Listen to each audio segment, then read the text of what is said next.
Fall is the most birthday-packed season of the year, so chances are you have a few celebrations coming up. Make sure your friends and family feel special with a gorgeous bouquet of roses from 1-800-Flowers.com. 1-800-Flowers makes it easy to send the perfect gift. 24 multicolored roses for just $39.99. To get 24 multicolored roses for just $39.99, visit 1-800-Flowers.com/tune-in. That's 1-800-Flowers.com/tune-in. This is MuggleCast, episode 39 for May 15th, 2006. I know it's late, please don't hurt me. See why GoDaddy.com is the #1 domain registrar worldwide. Now with your domain registration, you'll get hosting, a free blog, complete email, and much more. Plus, as a MuggleCast listener, enter code RON, that's R-O-N, when you check out and get your .com domain name for just $6.95 a year. Get your piece of the internet today at GoDaddy.com. Hello everybody, welcome to MuggleCast, the show where we bring you everything Harry Potter, from discussions, theories, facts, prophecies, Snape, Horcruxes, J.K. Rowling, and Dumbledore. Yay! I'm Ben Chen. I'm Andrew Sims. I'm Eric Skull, and I suck at intros. I'm Laura Thompson. And I'm Micah Tannenbaum. Micah Tannenbaum is standing by in the MuggleCast News Center with the latest Harry Potter news. Jo Rowling's recent response to the criticism she received from the media about her For Girls Only Probably article has been covered by several British newspapers. Although many newspapers criticized her piece, the media are only focusing on the Sunday Mail article. The story has been covered by the London Times, the Daily Mail, Sky News, and more.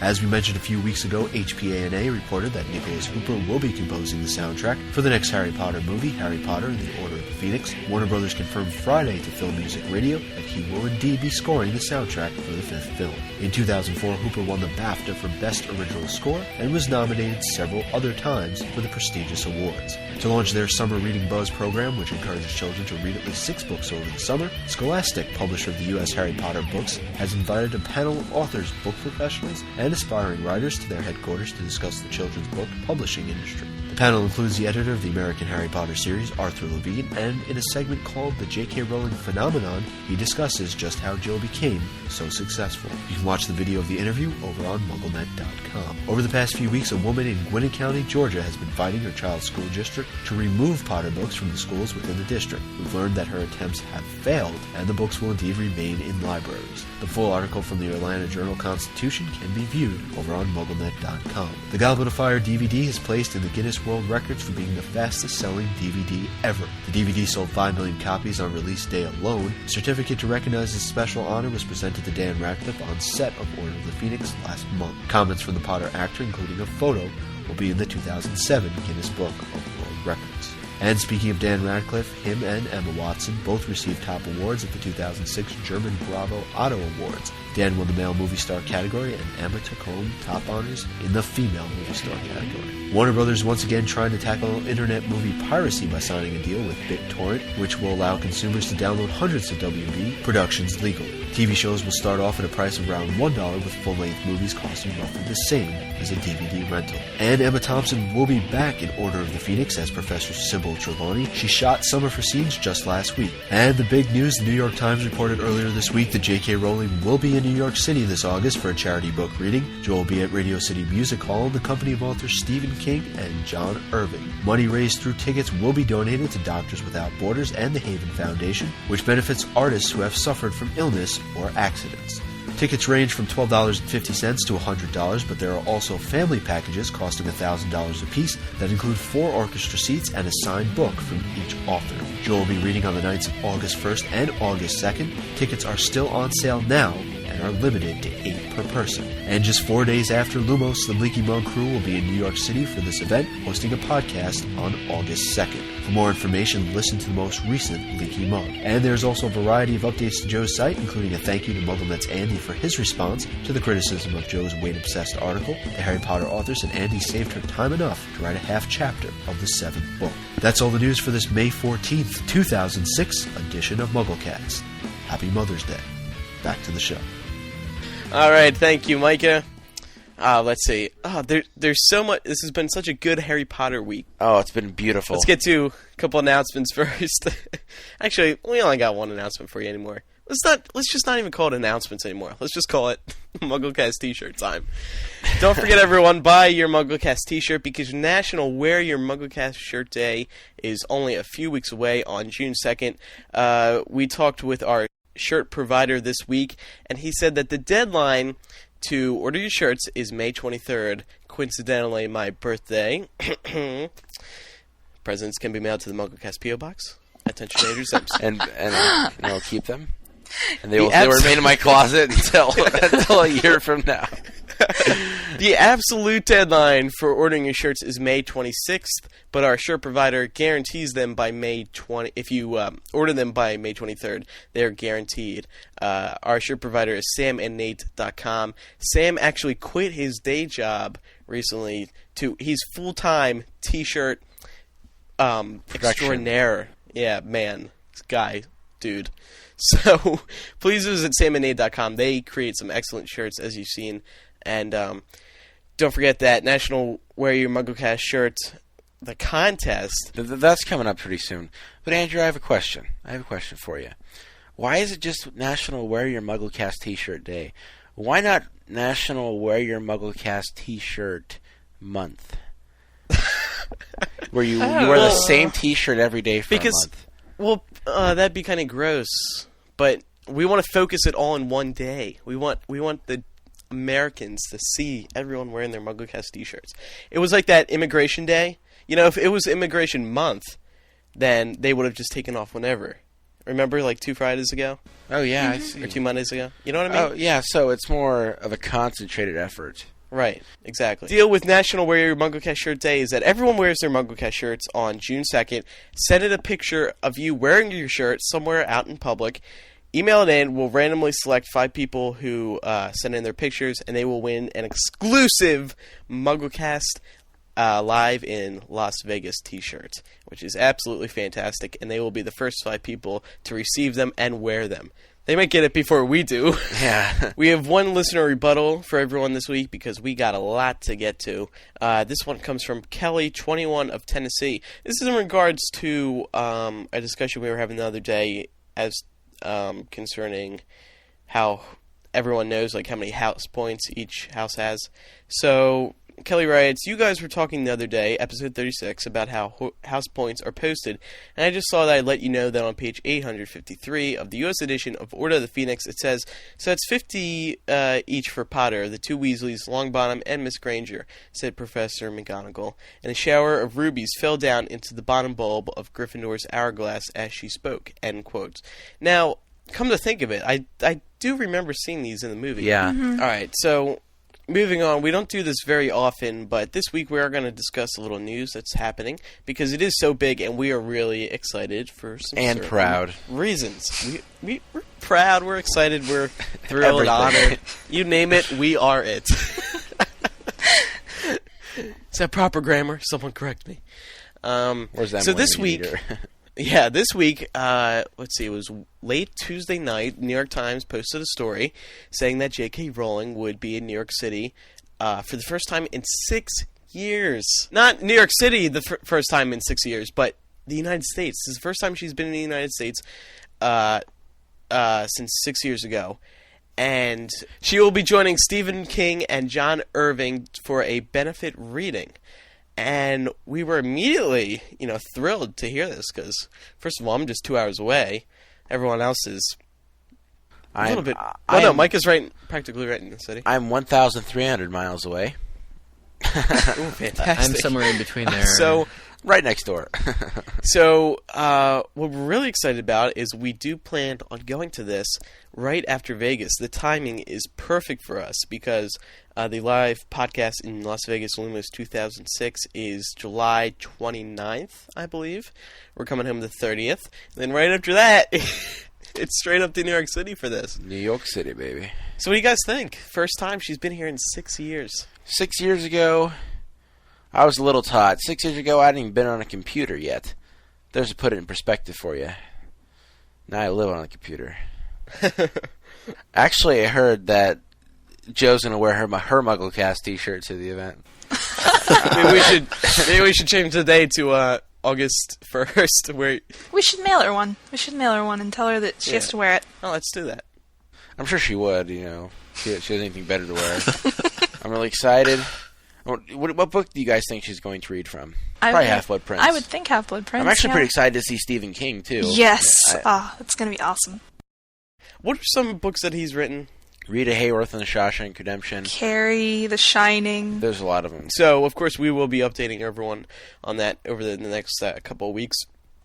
Gosh, it's under 3 months away. Yay! All right, now it's time for this week's general discussion. You might remember that last week we started mixing it up a bit. 2 weeks a month, we will be doing general miscellaneous discussions about whatever the heck we want. And then the other 2 weeks, we will be doing character discussions. So this week, we will begin a new series that we'll be doing every, I guess, month or so. What we need to know in Harry Potter 7. Oh, jeez, I love this segment. Because... come on, man. It's all the rage now. Book 7, and everyone wants to know what's going to be happening. So we have a few questions that we're going to answer each week. Who wants to lead this? I will. Godric's Hollow. What information do you think needs to be gathered from there, and what is there to learn about it, and what significance is it going to play to the plot of Harry Potter 7? What's there? Is it a house? I mean... Well, that's what it might be now. I don't know what would make Harry think that they'd still be there. That who would still be there? That Lily and James.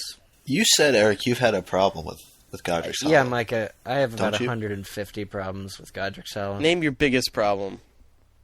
Yeah, don't say all 150, even though you want to. Biggest problem, Harry shouldn't know as much as he seems to know about it. What does he seem to know about it, though, apart from the fact that he and his parents lived there? To me, it didn't seem like I can recall any indication, any reason Harry would have the indication that, A, his parents would still be there, buried there and not necessarily under the house, just still residing there, in whatever form.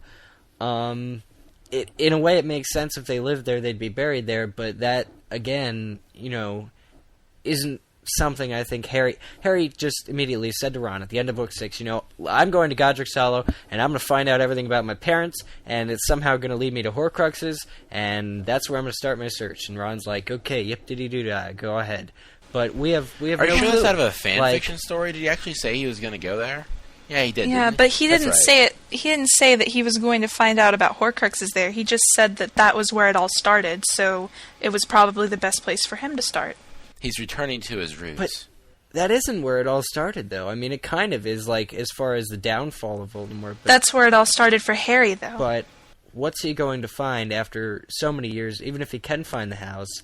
And there's going to be, if there's muggles in the area, I just don't know that he's going to, be able to discover too many things. I don't think it's likely that somebody would leave him, a trail of clues, or even James, leaving him notes throughout the destroyed house, to find something. Eric, do you think that he's necessarily going there to discover things? Because I thought it was entirely possible that could have just for him, for his own satisfaction, to go back to where he had lived, and, he's known about his history for the past 6 years, yet he's never been to where it all went down. So I think it's... Well, he has, but not... Not in his immediate memory, however. He doesn't remember being there, apart from the blinding flash of green light. So I can see why he would want to go back. I agree. I think for personal reasons it makes sense. But how's he going to get there? How's he even going to find it?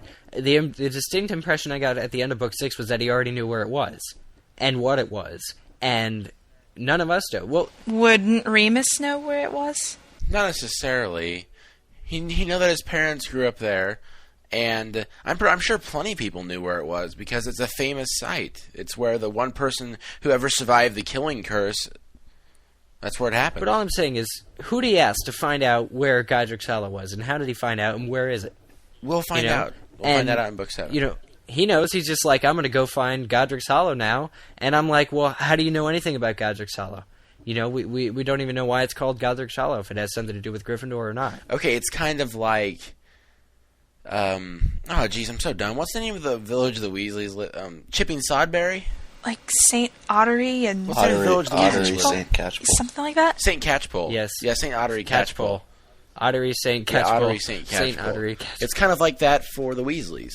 It's not... Yeah. Oh my gosh, where'd they come up with Ottery, St. Catchpole? It's just the name for village. Wait, you're saying you don't think it has anything to do with Godric Gryffindor or what? Well, there's probably some relation there, but I'm just saying that it's just the name of a village. Well, would it be entirely improbable that there would be villages in Britain named after the 4 founders of Hogwarts? No, but for all we know, it could be another Godric. Just like when people saw Yeah, Mark exactly. Evans automatically triggered that, oh geez, Lily Evans, this has to be some relation here. Then Joe shot that down. So in terms of Godric's Hollow, it may just be another coincidence. But in this case, I get the inkling that it's probably somehow related to Godric Gryffindor, but I'm not sure. There's still an open theory regarding James Potter that he might be, or even that Harry might be the heir of Gryffindor. Joe, shoot that down? Yeah, I thought she did. Did she? Okay. What scares me is the fact that Harry might all of a sudden know things that he didn't learn in front of us. And that would really upset me because I think it would take away from his whole quest. If Joe zooms in on his quest, like when he's midway through it, and, says out of nowhere, all this stuff that he learned and how he's going to do this. I don't see that happening, I so... think we just take away from things.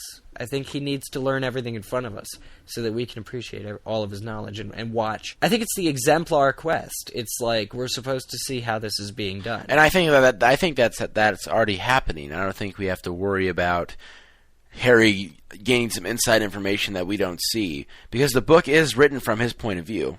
Go ahead, Micah. Yeah, so it only makes sense. But the only mention of Godric's Gryffindor I remember is in Book 3 when Flitwick tells the story. And I don't even understand how Harry would be in the situation to remember that name, let alone understand that his parents are still there or buried there and that he's going to go seek it and know where it is. Hold on, just real quick. I'm going to play devil's advocate and say Godric's Hollow is a Muggle village, right? Well, Muggles are there.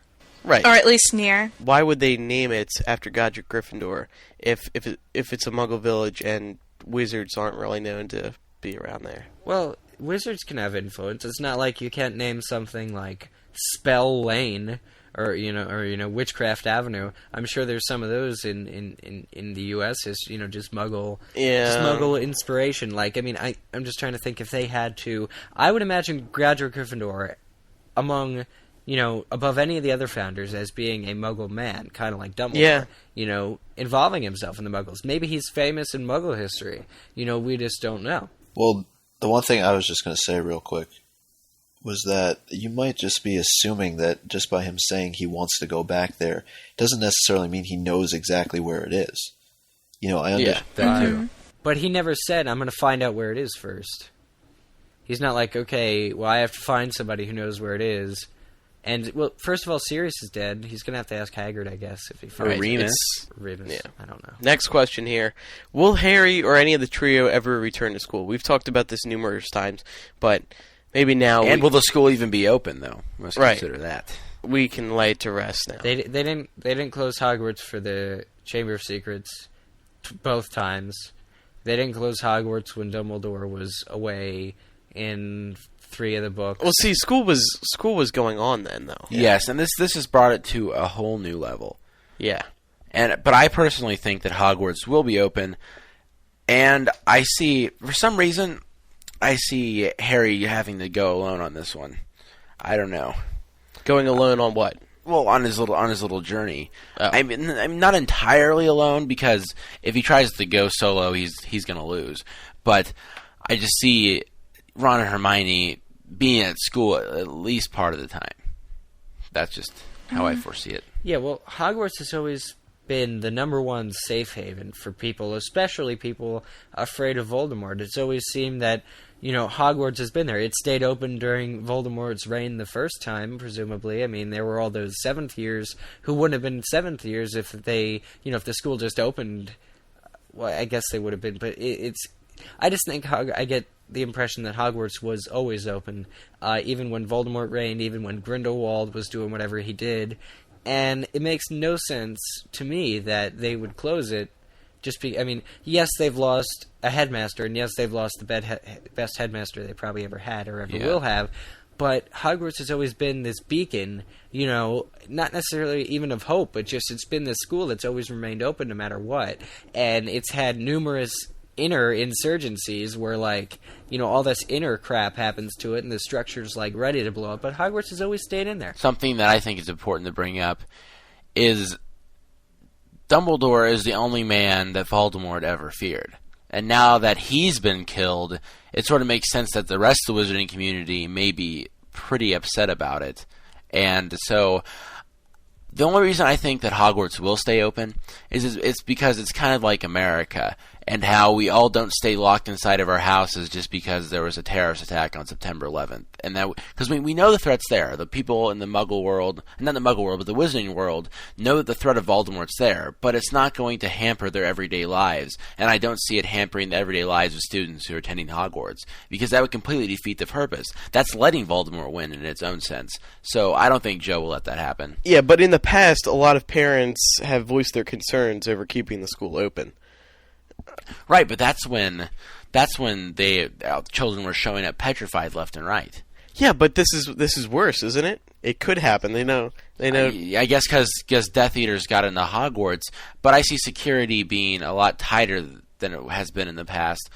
Back when in Chamber of Secrets, not Chamber of Secrets, but Prisoner of Azkaban, when they started having Dementors on the lawn, out in the yard, guarding the castle doors, I see something, perhaps ministry protection, or like full time around the castle, just so students get their education.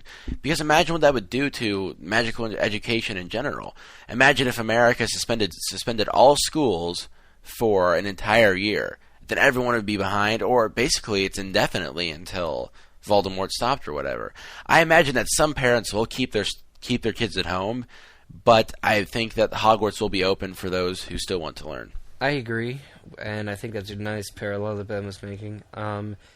Also, I just think it's kind of sucks if Hogwarts was safer when Dumbledore was alive than it is now, which I would be willing to bet that's true no matter what.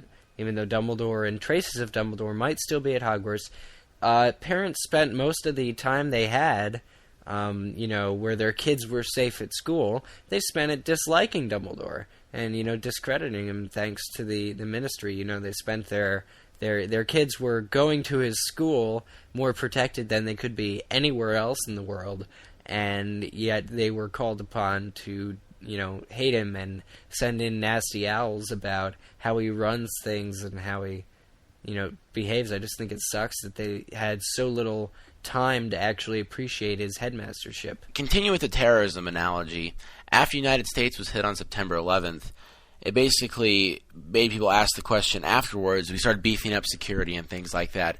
Are we truly any safer than we are before? And I feel that the wizarding world is going to have to ask themselves the same question, specifically with Hogwarts in terms of Dumbledore dying. Because after Dumbledore's dead, now they realize, oh crap, there's all these holes in the castle and all these loopholes that the Death Eaters can use to infiltrate it. So they're going to have to plug those and then find out exactly how safe they are. And I think Hogwarts is probably safer now than it was in the past, because they're starting to figure out, maybe we should scan the castle more and find out where all the cracks for people to get in are, pretty much. Yeah, and I think his death could be a rallying point and possibly finally bring all the houses together. I'd like the idea of Hogwarts being together as one, especially in honor of, or in the aftermath of Dumbledore's death, but I don't know that the Slytherins gave a crap, or that any of their families would respect Dumbledore as much as the other houses' families would. Whoa. Well, hold on. Eric, you're starting to sound stereotypical.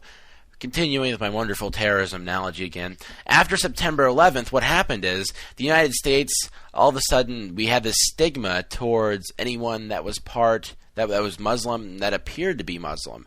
And so it raises the question, at Hogwarts, is anyone that's a Slytherin automatically going to be considered a Death Eater, like they sort of are now, Yeah. Hagrid said, any witch or wizard that hasn't been gone bad has always been in Slytherin, which really doesn't make grammatical sense, but we all know that he's what he's trying to say.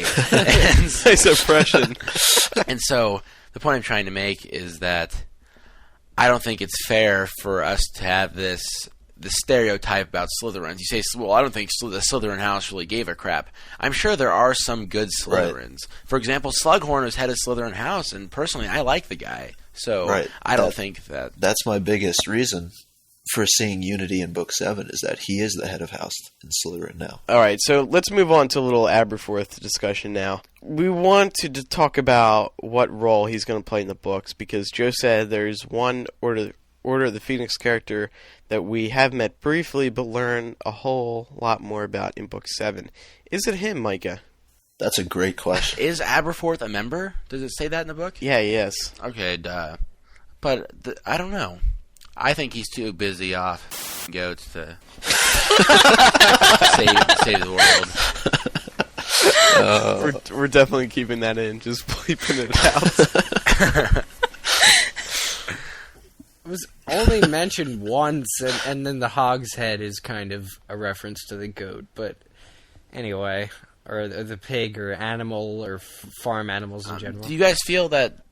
I don't know if he'll play that great of a role, but it may be him that we learn a lot more about. But just because we learn a lot more about them doesn't necessarily mean that they play a major role. I think what we should do is go back to Order of the Phoenix and look through all the people Harry sees in the picture, or actually examine who he's met that's a member of the Order. Aberforth seems like someone who would approach Harry, now that his death, or Dumbledore's death has occurred. Aberforth would approach Harry, being Dumbledore's brother, and talk to him maybe a little bit about Dumbledore, and then open up about himself. Would anyone agree? Right, but was Aberforth let in on Dumbledore's plan, though?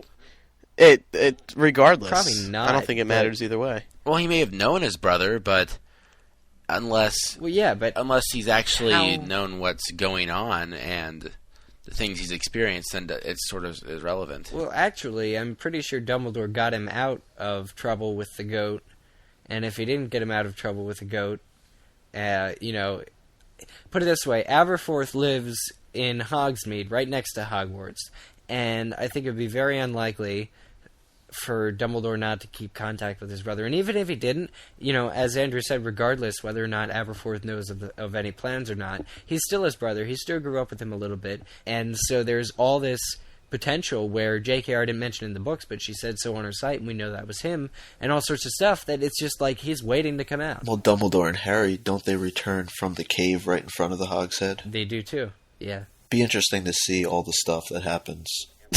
Good observation, Micah. I agree. Anyone else agree? It'll be interesting to read this book. Eric, I'm sure you disagree. I agree. Book no, 7 to go back and see what happened. I definitely agree. I'll go back. See all the events that took place.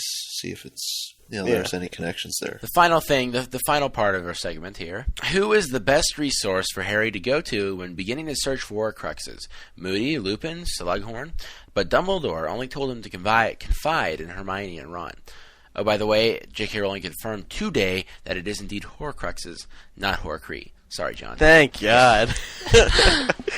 Get him off his high horse. So Dumbledore told him to only confide in Hermione and Ron. Of course Harry's not going to listen. No, he did, though. It wouldn't be any fun if he did. He did listen, though, and that's what I want to say, is because he listened more than he should have. Okay, I think Harry listened more than he should have to Dumbledore, because out of nowhere, I was under the impression when I was reading Book 6 that he was going to tell McGonagall, and I was just seeing the story unfold in my head where he was going to tell McGonagall, and she was going to get some of her old friends to help him out and all sorts of stuff. Then all of a sudden, out of nowhere, he says, oh, I can't tell you because Dumbledore, didn't want me to tell you that, or I'm just not going to tell you about Horcruxes at all, or what happened. I'm not going to tell you. That was probably a wise decision, nowhere. though. Well, yeah, I agree. It might have been, but it was more wise than Harry was. It was like almost super wise. Like all of a sudden it hit him that he wasn't supposed to be trusting anybody, and so he told McGonagall, nothing. It just seemed like... Pull your head out, dude. Look at just what happened. It seemed really out of place, though, that all of a sudden he was like, no, I'm not going to tell you. The Death Eaters infiltrated Hogwarts. Who actually think that would ever happen? And then when Dumbledore tells him something, he's learned to trust him, and so he's not going to go blabbing around because he doesn't know who's on his side anymore because they just got betrayed by Snape. So how is he supposed to know who to trust? You think that he's going to, break Dumbledore's promise and go tell Moody now and go tell Remus when he wouldn't tell McGonagall? I doubt it. I think that he's going to confide in Ron and Hermione like Dumbledore told him to. You really think so? That's all he's going to need. No way. I mean, well, in terms of the Horcruxes, he's not going to tell Moody or Lupin about him. Slughorn would be okay because Slughorn already knows about him. Well, let's take Ron out of the picture. How much is Ron going to be able to add? Hermione could do some hardcore research that could offer some clues, but I don't know about Ron. I don't know. I think Ron gets underestimated a lot. Yeah, but when has he ever proven himself? Maybe this will be the book where he does. Yes. I hope so. That does wrap up our Book 7 discussion for this week. That actually went pretty well. I enjoyed it. Mm-hmm. Yeah. Fun Send stuff. in your Book 7 things that you want to know or need to know to MuggleCast@staff.mugglenet.com. Things for us to discuss that you think will be interesting. Right. So this week we are going to do something we haven't done in a while. Spy on Spartz. We're going to give Spartsy Boy a little ringing ding ding. See what's going on. Oh. Failure. Darn. All right, Ben, we get it. Or leave a message. That's too bad. I should have left a message. All right. Well, that's a shame. Here we go. Here, for every week that Emerson doesn't answer his phone, we're going to reveal a digit of his cell phone number. I love that. Okay. This week we'll start off with 2. The starting number is 2. Uh-oh. Okay? So, Emerson, you better answer your phone or you're in trouble. Next week, the second digit. All right. So, moving on now to chapter by chapter. Chapter 13 of Harry Potter and the Sorcerer's Stone, titled Mirror of Eris... no. Sorry. I edited MuggleCast for too long last week. Titled, actually, we're going for Nicolas Flamel this week. There must be a misprint in my book or something. The chapter opens up and it mentions that Harry isn't quite able to get over his whole experience in the previous chapter with the Mirror of Erised. In fact, something very, very distinguishably upsetting is accredited to his experience with the mirror. He now has dreams, nightmares of high cackling laughter and green light. And so basically, ever since he saw the mirror, he's having these nightmares of his parents' death, the night of his parents' death. And it's heavily implied that they were triggered by his experience with the mirror. The one thing that strikes me as odd here is Voldemort doesn't seem like the type of guy to me that would be cackling. Oh, he does to me. Why not? Yeah? I don't know, I thought Well, because witches he has that cackle. I don't high-pitched know laughter about- that probably can be described as a cackle. And Peeves cackles. Last time I checked, Yeah, he's a yeah. dude. Yep. Oh, another thing is, I think the reason that the Mirror of Erised triggered Harry's the nightmares that he's beginning to have is because when it's a really emotional experience like he had when he saw his family again or whatever, it could probably psychologically trigger those things in his mind and cause him to have those nightmares. I mean, I'm no psychologist or anything, but that's just my take on it. Yeah, it makes logical sense, too, that was the last time he saw his parents. That was the night that he no longer had a family. So it's interesting that the mirror triggered those memories, and basically this starts off a long-running series of dreams. So, do you guys think Painful that... pains and a scar, although that doesn't relate. Do you guys think that Sorry. going to Godric's Hollow would have the same effect on Harry? Ooh. That's an interesting Could tie it- back to an could earlier it- question, but yeah. He saw his parent. Could it bring back new memories? Maybe. Well, if he remembers perhaps his house, if his house Right. is even standing. I guess they said it was destroyed, so I don't know. Even then, it could be something as simple as a tree that for some reason could have stuck in his brain because of He could Could remember re-trigger those picnicking. things. flash of lightning hit it. He could remember picnicking in his little bonnet and then Lily and James on a blanket.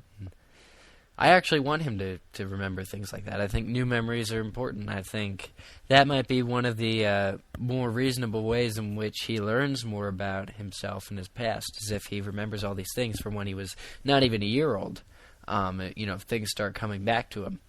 Because, I mean, we've seen pretty much the same nightmare, green light and high laughter, in almost every subsequent book since the first one. I mean, the Dementors bring it back in 3, and he is always seeming to be talking about it. So it would be a little... I guess it would be good if he got some new memories to think about. What else is interesting here is that these dreams start to disappear, and Harry says that this is caused by being tired after Quidditch practices. Is it really the Quidditch practices and being tired that causes these dreams to not occur? I thought it would be the opposite. I think so, because if you have a deeper sleep, Then you're more prone to dreams. You probably won't. No, I don't think you're more prone. I think if you're really tired, where it's not really that when it comes to the point where you unintentionally fall asleep, then I don't really dream much. Oh, okay. Or do you not just remember? Do you dream every night? You do. You always yeah. Yeah, you always have a dream every night, but you just don't remember it. I dream about you at night, Ben. Oh, I know, dude. I'm dreaming about you too. You too, and you. Together? We're together? Is it destiny? Oh my god. Those are some dreams that I just don't know about. Yeah, those are my nightmares. Oh, I do. No.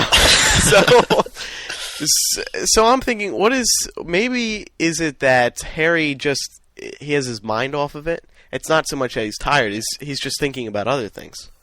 Yeah, exactly. He's thinking about Snape. No, I was... His mind is... What? Well, not like that. Come on. No, I don't... No, not Snape. I'm talking about Quidditch practice. Wouldn't he be thinking about that? Well, yeah, Snape refereeing the match, all that kind of thing. Okay. Oh. He's not as focused on the mirror as he was before. Yeah. So as the chapter goes along... I'm fairly certain that nightmares are probably triggered by stress. Mm-hmm. And so when he's put into a stressful situation, or like I said, a strong sense of emotion over something. So let's move along, Eric. Page 216, they're talking about, Slytherin and how it would be nice to win this Quidditch match against Hufflepuff because then they could overtake Slytherin for the House Cup. Now, as Ben brilliantly pointed out of the blue, it didn't seem to me that the House Cup was even mentioned. Later on in the books. What it says is, Slytherin had won. Slytherin would be defeated for the House Cup for the first time in 7 years, and we know at the end of book 1 they were. But it seemed to me that it made sense in my own little mind that while reading Harry Potter, we'd be reading years at Hogwarts where Gryffindor prevailed, and that every year Harry would bring about some kind of victory that would allow Gryffindor to win, the House Cup for 7 years. But instead of getting this, reassured, whole, Harry's going to change the world type thing, I think the House Cup just stopped being mentioned, or the Quidditch Cup in some of the books. I mean, the Quidditch, we didn't even have Quidditch in book 4, and I guess some parts of book 5, and Harry wasn't even on it. So the House Cup and the Quidditch Cup have kind of become really unimportant, like what house wins at the end of the year, to me. Like, it seemed to me like we'd be seeing, since Joe mentioned that Slytherin had been winning for 7 years straight, it seemed only appropriate that, she'd make an equally big deal about something else. I think that's based off of two things. One, that the story, Joe is putting more focus onto the darker side of things, and there's not as much fluff that was needed back in Sorcerer's Stone. But at the same time, I'm sure the students might not see it as, well, they might. I think they would see it because, just like any teenagers, all teenagers are into sports. Well, then again, maybe wizards aren't. No. Well, no, but I think enough are that it still comes over there would academics. still be there would still be the same amount of hype every year. Maybe not all teenagers, but the same amount of hype that was in book 1 would still be in book 6 because there's always a large amount of kids in it.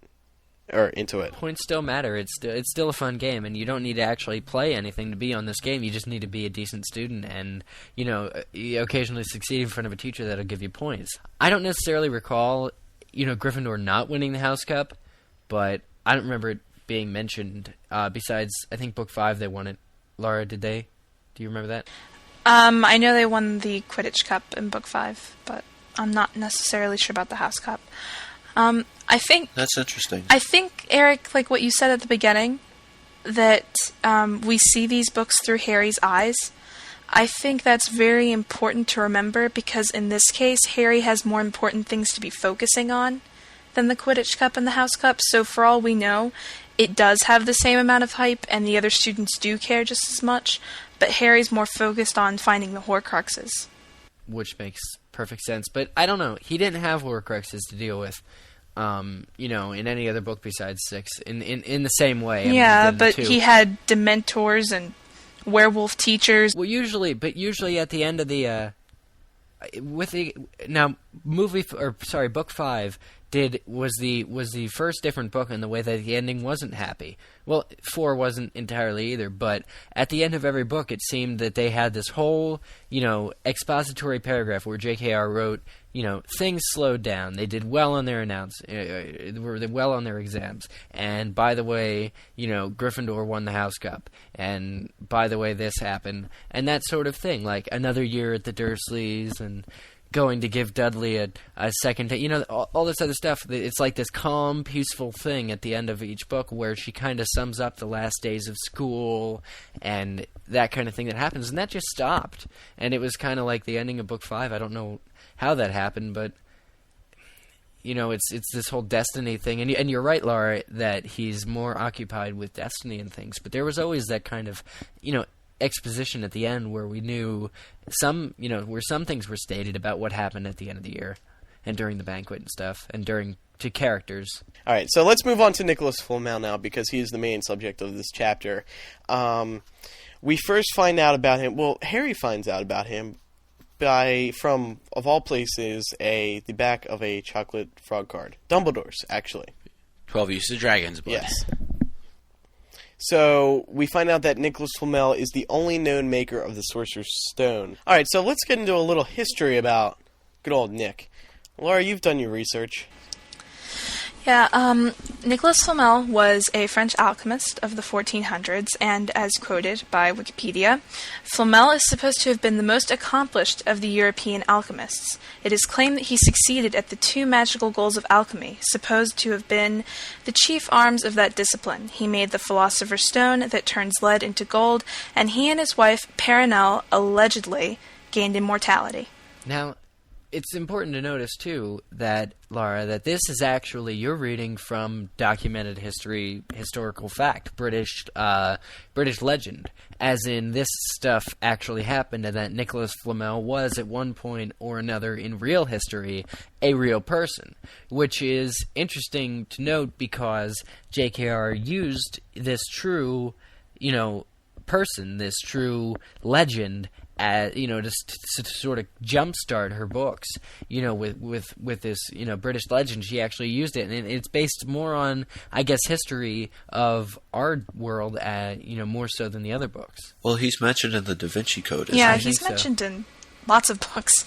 But no, this is the point. And a while ago, there was, a few things that I read and a few articles which made a note of the fact that the first book is heavily detailed on actually, the actual history, and it incorporates the entire myth. And I just was wondering what you thought of that, because that was like a great way, I think, for JKR to relate, the Muggle world to magical world, but also it's just the fact that it's an actual story. Nicolas Flamel was an actual guy. They don't know if he actually achieved immortality, but it's legend. And so JKR just totally adopted this and used this for her book. And, that didn't happen later on. I mean, everything relates to the real world, but I don't know, guys. Other people were making a big deal about it, the fact that it was this huge real-life occurrence. I thought I'd... Well, just a little bit about how Laura brought up some information about Nicolas Flamel. I remember when I first got into Harry Potter, when I was analyzing the first book, basically on my own, when I was just going through things, looking it over, and I did a Google search on Nicolas Flamel, and I started looking up a ton of information on him. And he's really an interesting guy. There are actually some people out there who believe that he's still alive. Yeah, there are people who claim that they've seen him. Kind of weird.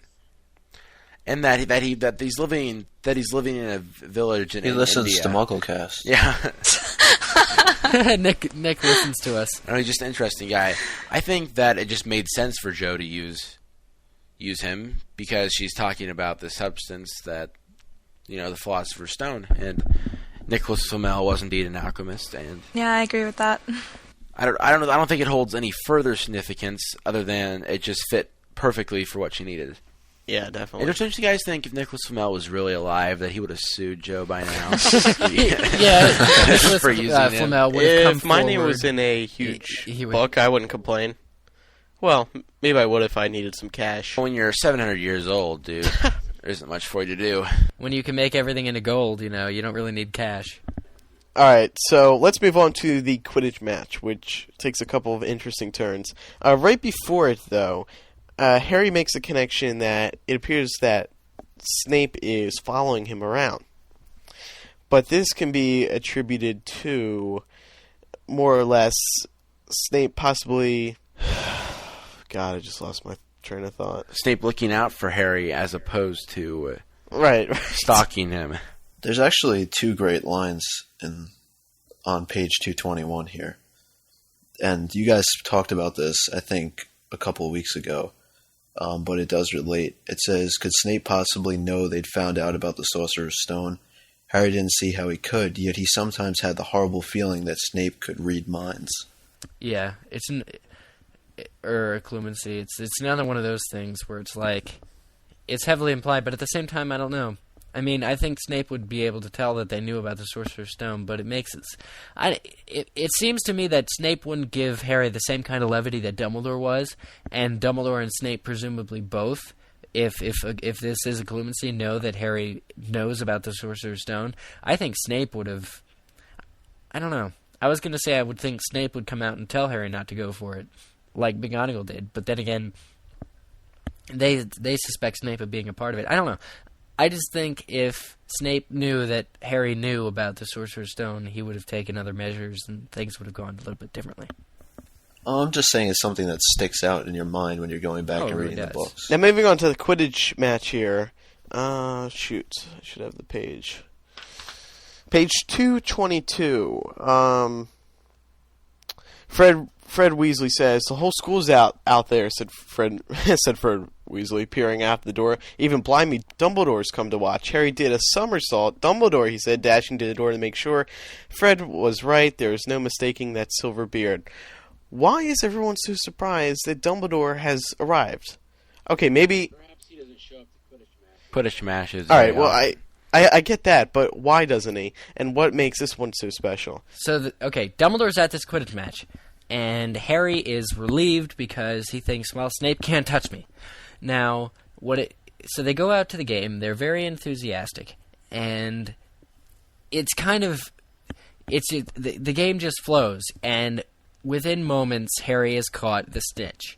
Now, this is a little bit different because it especially says in this book that. The snitch, nobody had ever remembered the snitch being caught that fast in any Quidditch game. And then it occurred to me, guys, what do you think? Dumbledore showed up at the Quidditch match. Is it possible, in any which way, shape, or form, I said which, it's kind of funny, that Dumbledore would have influenced the outcome of this match and helped Harry find the snitch within record time? Yeah. No I think way. some people might have been led to believe that, or Joe intended for people to be led to believe that, but I think that Dumbledore was there just to protect Snape, and I'm sure that's what protect Harry from something occurring again. Would you guys agree? Yeah, the answer. I agree. It just made an eerie kind of thing pop in my mind, an eerie light bulb. It is weird. That says, it's strange that Harry should somehow go and be this superhuman Quidditch player and catch the snitch right away, and beyond everybody's record. But later on, I agree with you guys because Dumbledore comes right up to Harry, pats him on the back, and says, "Good job." And first of all, I doubt he'd do that if he had fixed the game.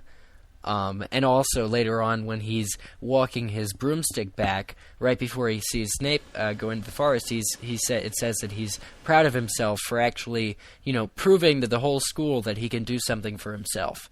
And that would be a little ironic if insulting Dumbledore's memory. Well, no, it just seemed Dumbledore was there, and then there's this darling feat that happens, and I was like, well, what if he helped him? But it didn't seem likely afterwards. But I thought I'd mention it. The Ministry does not want me to tell you that, but I feel not telling you is an insult to Cedric's memory. I had one thing, if I can find it here real quick. Oh, it's on page 226 when Snape is talking to Quirrell, and he says, something about once you decided where your loyalties lie. And I thought that was kind of interesting because, is this actual proof all the way back in the first book that Snape is truly on Dumbledore's side? I think it was interesting because Quirrell says that Snape suspected him of being greedy, as in it for himself. So by Snape saying where your loyalties lie, he's comparing either Dumbledore or yourself. Like, Quirrell, decide, are you in this for Dumbledore or are you in this for yourself, and that kind of thing. I don't think it implies that he believes Voldemort is the other side. But at the same time, Voldemort's on the back of his head and all sorts of other stuff, so Voldemort probably heard this whole conversation, and it's a big headache. But I mean, in response to your question, I think it probably does relate that at least Snape is putting on a show as if he were Dumbledore's, loyalist servant or loyalist person, loyalist friend, by him going in and seeking out Snape, sneaking out Quirrell and saying, meet me in the Forbidden Forest. So I'm gonna freak you out and get you to confess your loyalties or whatever. I think it seems very plausible that Snape is indeed a good guy by him doing this, and even by asking Filch in the previous chapter to look out for people out of bed and people doing things. I think Snape's just genuinely concerned about the security of the stone. So, anything else here? Not that I can think All right. of. That just about does it for this week's Chapter by Chapter. Next week we will be discussing Chapter 14 of Harry Potter and the Sorcerer's Stone, titled Norbert the Norwegian Ridgeback. We are in the home stretch now. We got on Chapter 14, 15, 16, we got 4 more chapters to go, and we are done. With our first book, 1/7 of the final complete picture. And really, just a moment ago, we were saying how, we've spanned 9 episodes out of, 13 chapters. I think that's a brilliant thing. I think that's really good. So this week we are going to try something new that Ben's been formulating in the back of his mind for a while. It's called Give Me a Butterbeer. Y'all ready for this? Well, give me a Butterbeer? Yes. Yes, it is actually. This segment is inspired by Mr. John Stossel, a co-anchor on ABC News' 2020, and I really liked watching it because he'd bring up an issue that's just in society each week, and he would talk about it and explain how it's completely bogus, and then at the end he'd say, "Give me a break." And so this is a spin-off off of that, relating directly to Harry Potter and things that people are concerned about. So let's go with week 1. This time, this week we're going to talk about internet movie piracy. In a move to curb internet piracy this past week, Warner Brothers signed a deal with popular P2P client BitTorrent, allowing consumers to download hundreds of Warner Brothers productions legally. TV shows will start off at $1, and movies will be around the same price of a DVD rental. The president of Warner Brothers stated, "We've been struggling with peer-to-peer technology and trying to figure out a way to harness the good and all that the technology allows us to do. If we can convert 5, 10, or 15% of legal downloaders into consumers of our product, that is significant." WB believes BitTorrent will be able to curb piracy by disabling the user from copying downloaded files by 2 clever mechanisms: a password being entered to view the file, and the file can only be opened on the computer on which it was downloaded. This is directly from MuggleNet's news. Personally, I feel that Warner Brothers is fighting a losing battle here.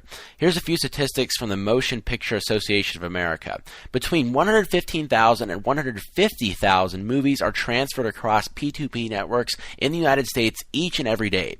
Each P2P client sharing content has an average of 10 infringing copyright movies.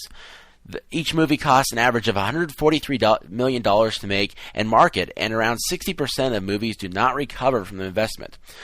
Well, we all know that the chances of Emerson marrying Melissa are actually greater than getting caught pirating movies. However, although Harry Potter will still profit in the billions of dollars, I think it's time for each Harry Potter fan to stop being cheap and go out and just buy the movie. I'm not really condemning people who pirate movies, but at least go out and buy the film in addition to downloading it. That's what I know that many people have done. It will ease your conscience, and it could save you a $150,000 fine. So, give me a Butterbeer. Well said, Ben. This is a segment I plan to do weekly because I really enjoyed writing this. And it'll get more fluent as we go on. I just had some trouble there reading, got tongue-tied a bit. But anyways, send in your emails to ben@staff.mugglenet.com, things you would like me to talk about, and furthermore, what you think about the segment and whether it should stay or whether it should go. I think it's probably one of our best segments. I think you did fine, Ben. Wow, Eric's in love with it already. I am in love. I think that's brilliant. not only do I like this title, I like the topic this week because torrents have become such a facet to everyone who's using computers these days. I mean, even my sister now is using them. I won't say what for. We don't want to go there. But I think that BitTorrent is definitely the next way to go, especially with legal content. There's so much illegal content on BitTorrent right now. And honestly, I don't think Warner Brothers is going to be able to pull this off because all these internet mediums always have a way of getting hacked. Exactly. It's I think this is just going to be another one. It's sort of like the battle that iTunes is fighting right now with their... When you buy an MP3, you buy an audio file from iTunes, then a lot of people are using ways to strip off the digital rights management. And there are ways, but it's not occurring as much as it does on like BitTorrent. Right. Or well, I mean, we haven't seen this before. We haven't seen movies, especially like Harry Potter, being put on BitTorrent, sold on BitTorrent. So it's interesting. I don't know if it's going to work out. Yeah, we'll see how it works out because here's what the dilemma that people are faced with.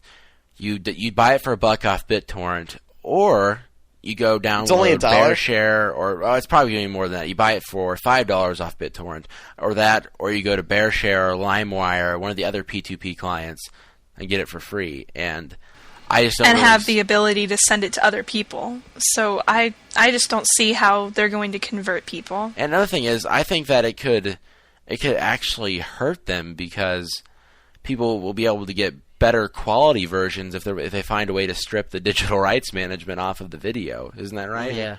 Yeah. People have better quality versions of a movie that they can distribute to others. Let me just say one last thing.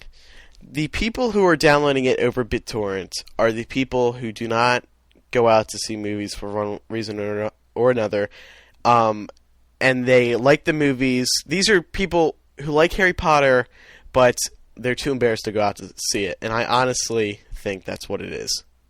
Because not many people, fans do not know how to use BitTorrent. Very, very few. And if they do, I'm sure they download it, but those who are downloading it for the reasons that the movie industry does not want them to, those are the people who are too, honestly, I really think, too embarrassed to see it. So, Ben, give me a Butterbeer. All right. I'll have one ready for you next week. But now it is time to move on to the voicemail questions. Hey, MuggleCast. My name is Leonella, and I'm from the Bronx in New York. I was listening to your chapter-by-chapter discussion about why James Potter would leave Dumbledore his invisibility cloak before he died. Well, I was thinking, do the Potters know of the prophecy? I mean, they went into hiding to avoid Voldemort, but, they had already twice, or 3 times actually, defeated or gotten away from the Dark Lord. So I was wondering if Harry's parents knew of the prophecy and that's why they went into hiding, or were they just going into hiding because they were afraid, just like everybody else in the magical world, about what Lord Voldemort was doing. Thanks. Love your show. I think they were just afraid. Yeah, me too. But I don't know. As for whether or not Dumbledore told them about the prophecy, that's a question I would ask, because we have to assume that if Dumbledore would tell Lily and James about the prophecy, that he would tell Frank and Alice Longbottom, and JKR said that that Neville doesn't know about the prophecy. It will be an interesting shock to him when he does find out, when Harry does tell him, because I assume it will be Harry who tells him. But it's not one of those things you'd find in the notes that Alice Longbottom gives to Neville every time she visits, on the gum wrappers in St. Mungo's. It's just not one of those things. So I don't know if it would be. I don't know if he would have told him. Do you I thought Dumbledore clearly said in Order of the Phoenix that he was the only one who knew the prophecy. Well, Snape knew it. Well, he knew part of it. Yeah. But Dumbledore was the only one who knew the full prophecy. Do you think that whole Snape being the person who listened to it, do you think that was an afterthought for JKR? It kind of seemed to come in there at the end. I don't think so. Snape. Yeah. No, I think that she'd always planned for it to be Snape. As for the Potters knowing about the prophecy, I think I agree with Micah on this, but I'm kind of wondering why they thought they were special. like in the sense that they would need the Fidelius charm and to go into hiding and stuff. Well, they defied him 3 times. Nobody does that except... Well, so had Frank and Alice. I mean, besides the Longbottoms, like, they're clearly... Well, people mentioned that they were one of the foremost outrunners against Voldemort. They were one of the... I mean, they were in the Order, but they were also one of those people that, you know, the Bones, the McKinnons, all the great wizards of the age, as mentioned by Hagrid and countless other people. You know, the Potters were famous before Harry. The Potters were famous before Harry. I strongly believe that. And they got a name from being particularly good at either fending off Voldemort or helping the good side for their contributions, just as Frank and Alice Longbottom. I don't necessarily think that they knew the prophecy. I think they might have been let in on certain pieces of information. Enough for them to know, but nothing in full. Well, maybe they know what Snape knew. Right. Maybe if the Potters knew too much, that would cause even worse consequences. So, which could be the reason why they didn't tell him. Let's tune in to the next voicemail. Hey guys, this is Maggie from Ohio, and I have a question. I'm currently rereading The Sorcerer's Stone, and in Chapter 9, they use Alohomora to get into the forbidden third floor corridor, where of course they encounter Fluffy. And I was just wondering, isn't that kind of an easy way to get into a corridor that's supposedly forbidden? I mean, Hermione's a first year and she knows Alohomora. Now, I know that Hermione's, like, super smart, but, I mean, I still think it's a little kind of easy to get into some place that's so dangerous. I wanted to mention this in the chapter by chapter. There's a point where they mention, after seeing Neville being put in the leg locker curse, that before the Quidditch match, they are preparing to use that curse on Snape. And I put in my notes, and I think it's rather significant, even though it didn't make it to the general discussion list, that they actually, this is the first mention throughout the books, that students are attacking teachers, and not only attacking teachers, but doing it with what would appear to be silly spells, like the leg locker curse. And first years of all people. Well, the Jelly Nose, like the Jelly Nose curse, and they're firing all these somewhat, childishly, conceived spells at these adults, and that was one of the examples. But as for this question, Alohomora, yes, it does seem silly that this easy charm, that the third floor corridor wouldn't be better protected than just by an Alohomora charm that Hermione can read about in year 3 or whatever, standard book of spells. So why? Why was it so easy? Why wouldn't have Dumbledore... Is the real challenge getting past Fluffy? I mean, how hard is it? If you don't know what to do, I'd imagine it's pretty hard. I guess, but if you could put the dog to sleep so easily... Yeah, but that requires you knowing that you have You still gotta lift them. Have music. Or move a paw, at least. Yeah, I guess, but couldn't a little bit of research have turned up something as simple as, this kind of instrument makes dogs sleep, makes creatures sleep, well, whatever. I don't know. It's like Snorlax. You have to play... It's like... No, let me make a Pokemon reference here. It's like Snorlax. Snorlax, yeah. You gotta use the Pokeflute to put the dude to sleep. Was it the Pokeflute?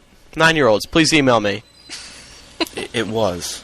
I don't know why I'm admitting this, but yes, it was. Mike get played as Pokemon cards. Think about what's behind the door, though. I mean, who cares if you get through it? You're not getting anywhere else. I mean, I know you're saying that you can play the whatever and Pokeflute? fall asleep. Yeah, but how do you don't know that? People who magically wander there. Yeah. Think about what lies beyond there. Granted, it should be a little bit more protected, but I think you it's have a the three-headed secret of the dog matter. behind the door. Yeah, it's the secret of the matter that was the most guarded. Like, beyond the door, like the actual secret to put Fluffy asleep. It's just a shame that Hagrid's a robustious drunk, but I think the secret was more guarded than the corridor for that same reason. Like, And if who you didn't knows, know... maybe Dumbledore actually expected people to listen to him. And maybe he wanted... Harry to find the dog and get his little chances. And get ripped to shreds because he didn't know to play it to sleep. Yeah, that's definitely it. It all comes back to the Pokeflute. Hi, this is Andrew Evans from Miami, Florida. And I was wondering, in the third book, Harry's Boggart was a Dementor, but since he can repel them now without trouble, I don't think he would fear that anymore. So if he saw Boggart now, what do you think he would say? Thanks. I think Harry wasn't afraid of Dementors, though, specifically. Like, when he saw the Boggart in Book 3, he was afraid of Dementors, but the only reason his Boggart was a Dementor was because he was afraid of fear. And Remus says, you fear fear itself. So even though he is scared of Dementors, and even though he's conquered Dementors, he was never afraid of Dementors in the first place in the way that his Boggart would appear. So I think he's still afraid of fear. Does that make sense? Like, yeah. I think he would still see a Dementor because he's not afraid of Dementors. He's just afraid of what they represent. Well, that's possibly the best way for a Boggart to represent fear. Yes. Well, boys and girls, I think that does just about do it for MuggleCast episode 39. We're 40 next week. MuggleCast is gonna start going gray. Wouldn't it be funny if, over time, our album art slowly started getting grayer and grayer? Alright, let's wrap up this week's show real quick with a chicken soup for the MuggleCast soul. This one comes from Cecily, 17 of Washington, D.C. She writes, "Hello all, I wanted to thank you guys so much. A few months ago I was struggling with my weight. I bought a new exercise machine, but working out and just staring into space was so boring that I didn't know how I could use it. Then I subscribed to MuggleCast. I am a huge Harry Potter fan, of course, and I found your show so interesting, and each of you are so entertaining. I decided to listen to episodes of your show every day while I worked out. Not only did it make time on the machine fly by, but it made me actually look forward to working out every afternoon. Here I am 3 months later and 15 pounds thinner. I couldn't have done it without you. Thanks, MuggleCast." That's a great one. Aww. That's freaking cool. Yeah, so congrats, Cecily, on your weight loss. That does wrap up MuggleCast 39. We'll see everyone next week for episode 40. Once again, I'm Andrew Sims. I am Ben Shane. I'm Laura Thompson. And I'm Mike Atten. Goodbye, everyone. Good night. Bye.